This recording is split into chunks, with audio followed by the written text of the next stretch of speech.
एक बार गौतम बुद्ध अपनी साधना में डूबे हुए थे। वह अपनी साधना खत्म करके अपने शिष्यों के साथ एक गांव में निकल पड़े। गौतम बुद्ध जिस गांव में जा रहे थे वह गांव का बहुत बड़ा नाम था, इसलिए गौतम बुद्ध ने वहां सफ़र करने का निर्णय लिया। महात्मा बुद्ध वहां जाकर अपने शिष्यों के साथ वहां पर भी अपना ज्ञान बांटने लगे। वहां एक राजा आया और महात्मा बुद्ध की सेवा करने लगा। वह महात्मा बुद्ध से कहने लगा, चलो आप हमारे महल में चलो, हम आपकी सेवा करेंगे। इसी बहाने हमारे कुछ पाप भी दूर हो जाएंगे और मैं बहुत भाग्यशाली रहूँगा कि मैंने आप जैसे महात्मा की सेवा करने का मौका पाया। महात्मा बुद्ध थोड़ी देर ठहरते हैं और उत्तर देते हैं, ठीक है, मैं तुम्हारे महल में चलूँगा, लेकिन मैं अभी नहीं, मैं कल चलूँगा तुम्हारे महल में। राजा जिद करने लगा। वह कहता है, महाराज आप अभी हमारे महल में चलो। लेकिन महात्मा बुद्ध कहते हैं, नहीं, मैं कभी नहीं, मैं कल चलूँगा। राजा मान जाता है। अगले दिन राजा महात्मा बुद्ध को अपने महल में ले जाता है और उनकी बहुत सेवा करता है। महात्मा बुद्ध उस राजा की सेवा से बहुत प्रसन्न होते हैं। फिर वह महल से गांव की ओर निकल पड़ते हैं। वह देखते हैं कि एक गांव में बहुत ही सन्नाटा छाया हुआ है। महात्मा बुद्ध जाकर पूछते हैं, क्या हुआ? लेकिन कोई जवाब नहीं देता, कुछ नहीं बताता कि उस गांव में क्या हुआ है। महात्मा बुद्ध जाकर देखते हैं कि वहाँ एक लड़के की मृत्यु हो चुकी है। महात्मा बुद्ध कुछ नहीं कहते, उस गांव में एक रात के लिए ठहर जाते हैं। उस गांव में एक रात के लिए रुक जाते हैं और अपनी साधना करते हैं।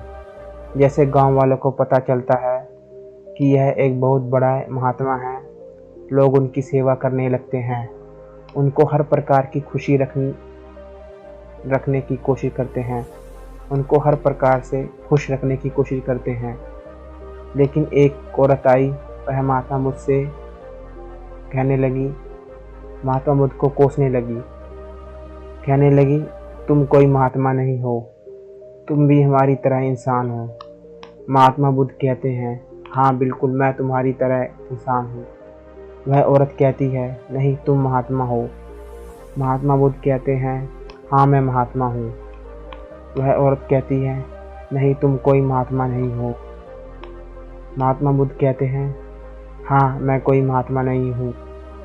फिर वह औरत कहती है, तुम महात्मा हो। तब गांव वाले बताते हैं कि यह अपने बेटे की मौत के कारण बहुत दुखी है, इसलिए यह कुछ भी बोल रही है। महात्मा बुद्ध चुप रहते हैं, कुछ नहीं कहते।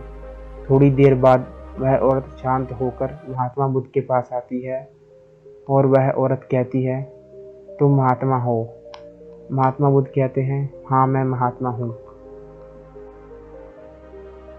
वह औरत कहती है, अगर तुम महात्मा हो तो तुम मेरे बेटे को जीवित करो, तुम मेरे बेटे को जीवित करो, तुम्हें साबित करना होगा कि तुम महात्मा हो। महात्मा बुद्ध कुछ देर चुप रहते हैं, उसके बाद में कहते हैं, चलो ठीक है, मैं तुम्हारे बेटे को जीवित कर दूंगा, लेकिन तुम्हें मेरी एक शर्त माननी होगी। वो औरत कुछ सोचती समझती नहीं है और हाँ कर देती है। महात्मा बुद्ध कहते हैं, तुम्हें एक सरसों का बीज लाना होगा।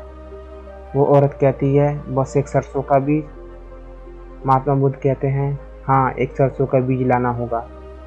वह कहती है, ठीक है मैं ले आऊँगी, लेकिन तुम्हें मेरे बेटे को जीवित करना होगा।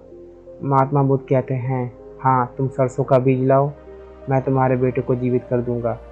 महात्मा बुद्ध कहते हैं, तुम्हें सरसों का बीज उस घर से लाना होगा जिस घर में एक भी मृत्यु ना हुई हो। वह औरत कहती है, ठीक है मैं ले आऊँगी। वह औरत बहुत दूर दूर तक भटकती है और अगले दिन वापस आती है और सरसों का बीज लाती है। वह कहती है, लो मैं ले आई सरसों का बीज, अब मेरे बेटे को जीवित करो।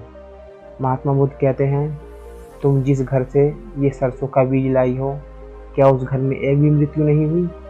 वह औरत कहती है, नहीं।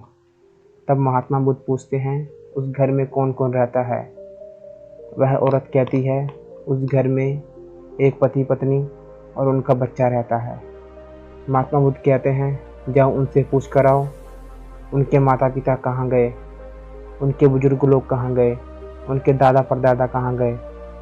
वह औरत फिर दौड़ती हुई उस घर के पास जाती है, उस घर में जाती है जहाँ से वह सरसों का बीज लाई हो, और उनसे पूछती है तुम्हारे दादा परदादा कहाँ गए, तुम्हारे माँ बाप कहाँ गए। वह तो कहाँ है वो। और वह औरत और आदमी कहते हैं कि वह तो इस दुनिया में नहीं है। तब वह औरत महात्मा बुद्ध के पास जाती है और चुप रहती है। महात्मा बुद्ध कहते हैं एक ना एक दिन जो इस दुनिया में आया है उसे जाना ही होगा। अगर दुनिया में कोई चीज़ बनी है तो उसे एक दिन नष्ट होना ही है। जैसे हम इंसान एक दिन आते हैं और हमें एक ना एक दिन इसी धरती को छोड़कर जाना होता है, इस दुनिया को छोड़कर जाना होता है। दोस्तों, अगर आपको इस कहानी से क्या शिक्षा मिलती है कमेंट में ज़रूर बताना।